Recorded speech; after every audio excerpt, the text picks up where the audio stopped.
اساساً این خوراک را اولی بهار وقتی که برگ‌های تا تنوک هستند در همان وقت آن را میپزند. خوراک را من از خردیم میکنم. به من مادر کلانم، مادرم، بعد شوهر مادرم به من آموزاندند.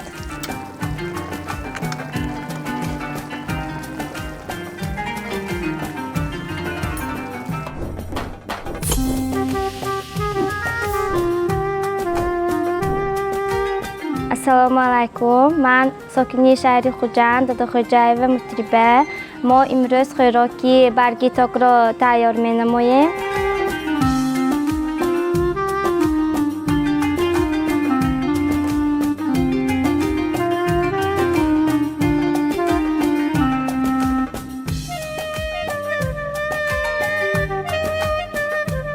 اول ما پیاز را میگیریم، بعد ریزه میکنیم.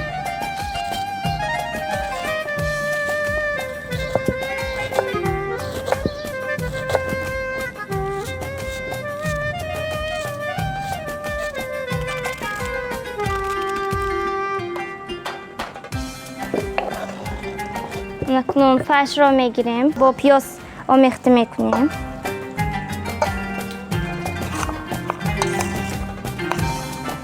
اکنون بیخی را هم ریزه میکنیم با همین طرز.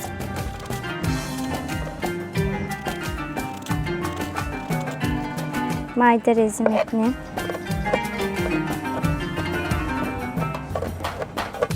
به بالای پیاز و گوشت آمیخته میکنیم.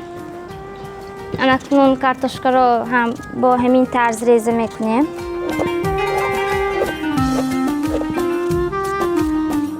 کارتوشکا را هم انداختیم، کوپیک ریز کرده. اکنون همش را آمیخته می نماییم.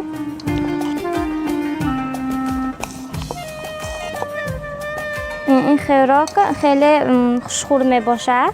اساساً این خوراک را اولی بهار وقتی که برگ‌های تا تنوک هستند در همان وقت آن را میپزند.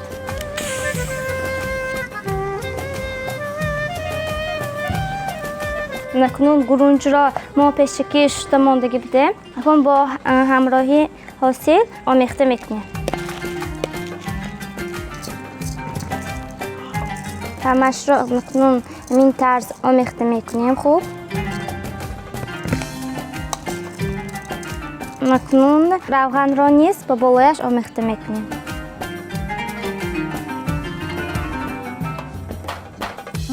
با بالایش باز زیره هم نیز آمیخته میکنیم.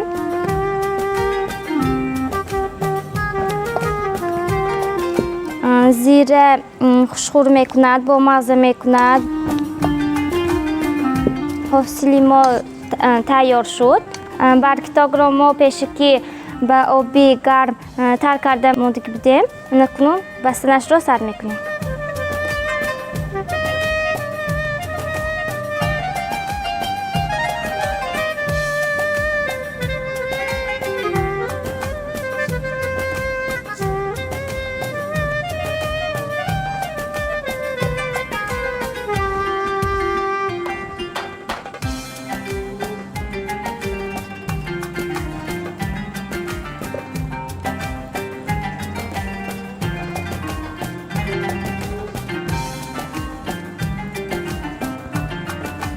برای جزش به ما بیخی، پیاز و کارتوشکا نیز لازم است.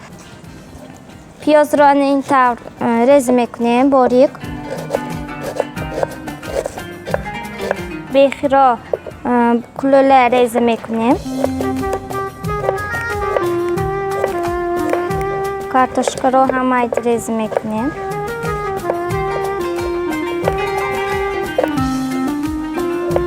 محصولاتش را همش رو تیار کردیم. اکنون میریم به سری آشتان برای جذب کردن.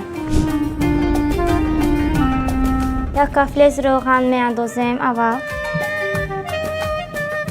روغن ما داغ شود، بعد پیاز میاندازیم، بعد بیخی، انسانی کارتوشکا. روغن ما داغ شد. اکنون ما پیاز را آمیخته میکنیم.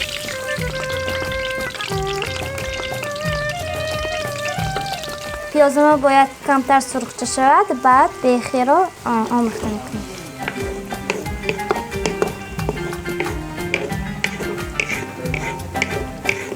کارتوشکا رو هم نیز و بالایش میمونیم.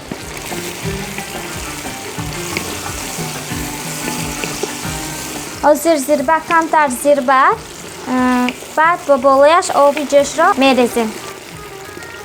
نکنون با بالایش برگ تاکرم را میچینیم.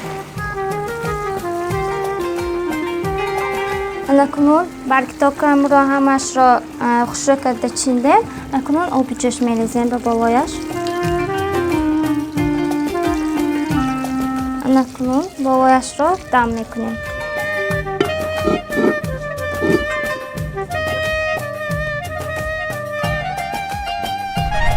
خوراکی ما آماده گردید. نکنون به طبق میکشیم.